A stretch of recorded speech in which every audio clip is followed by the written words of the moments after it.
Doomsday. Imagine a world where the English language is a secondary tongue, where the map of Europe is painted a single dark color. In the summer of 1940, this wasn't a conspiracy theory, it was a mathematical certainty. France had fallen in just 6 weeks. The British Army was beaten back at Dunkirk. Hitler's gaze turned to the English Channel. He had never lost, and now only 20 miles of water and a handful of exhausted pilots stood between the Nazi war machine and the end of Western democracy. This is not just a story of planes, it's the story of how the world was saved by the margin of seconds. David versus Goliath. Let's look at the numbers and be honest. On paper, Britain was dead. The Luftwaffe, led by Hermann Göring, was the most powerful air force on the planet. They had over 2,500 aircraft ready to strike. The RAF, they had less than 700 frontline fighters. To the Americans watching from across the Atlantic, it looked like a massacre was coming. To the UK citizens looking at the sky, it was a countdown to invasion. Hitler called it Operation Sea Lion. The plan was simple: destroy the Royal Air Force in the air, sink the Navy in the Channel, and march into London by September. The odds weren't 2-1, they were nearly 4-1. But the British had 3 secrets the Germans completely undervalued. The eyes in the dark. The first secret wasn't a plane, it was a series of strange, towering steel masts along Van Oost. This was Chain Home, the world's first integrated radar network. In 1940, radar was science fiction to most, but for the British, it was an unfair advantage. It meant they didn't have to waste fuel patrolling the skies 24/7. They could wait until the German dots appeared on the screen, then scramble their pilots exactly where they needed to be. It was the birth of the doubting system. It turned the entire island into a single living organism that could see in the dark.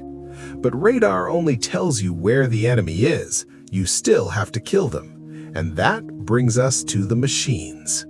Spitfire versus Messerschmitt. The Messerschmitt Bf-109 was a masterpiece of engineering, fuel-injected, fast, and deadly.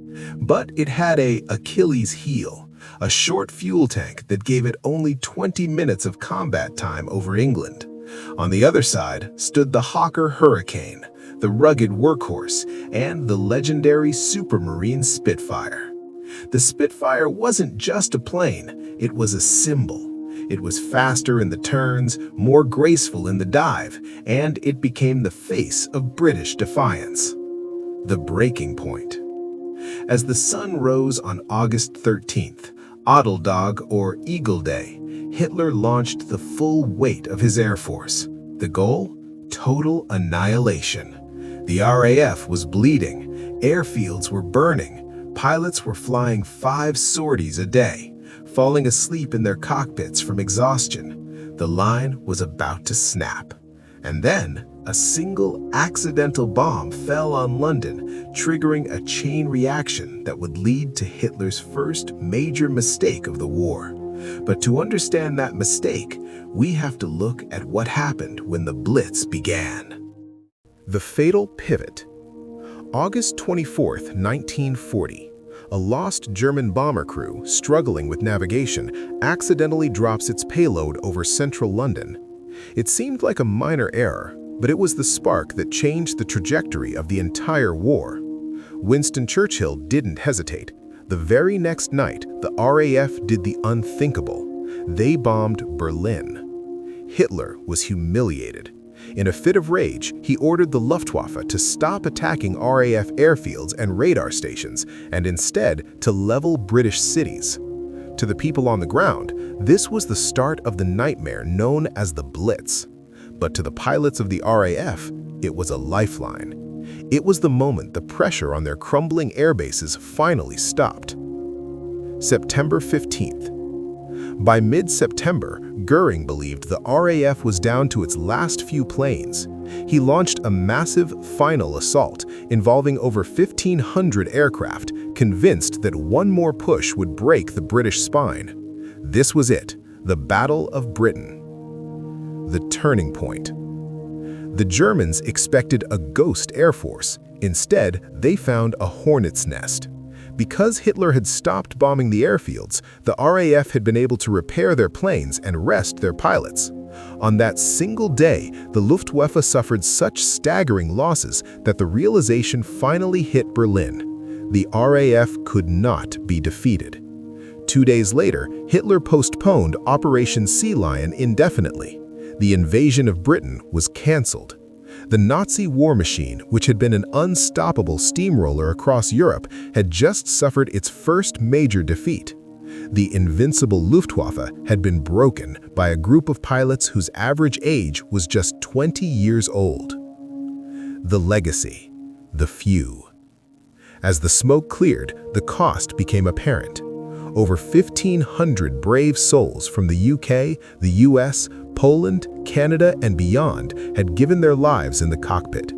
Churchill famously summarized it in one sentence: "Never in the field of human conflict was so much owed by so many to so few." But the Battle of Britain did more than just save an island. It proved that the Nazi machine could be stopped. It gave the United States a base of operations to eventually launch D-Day. Without these 114 days of fire in the sky, the world we live in today simply wouldn't exist. The Battle of Britain was Hitler's first failure, but his next mistake would be even more catastrophic: the invasion of the Soviet Union. If you want to see the brutal reality of the largest land invasion in history, click here to watch our deep dive into Operation Barbarossa. Or if you want to see the miraculous escape that made the Battle of Britain possible, check out our video on the miracle of Dunkirk right here. Thanks for watching, and we'll see you in the next one.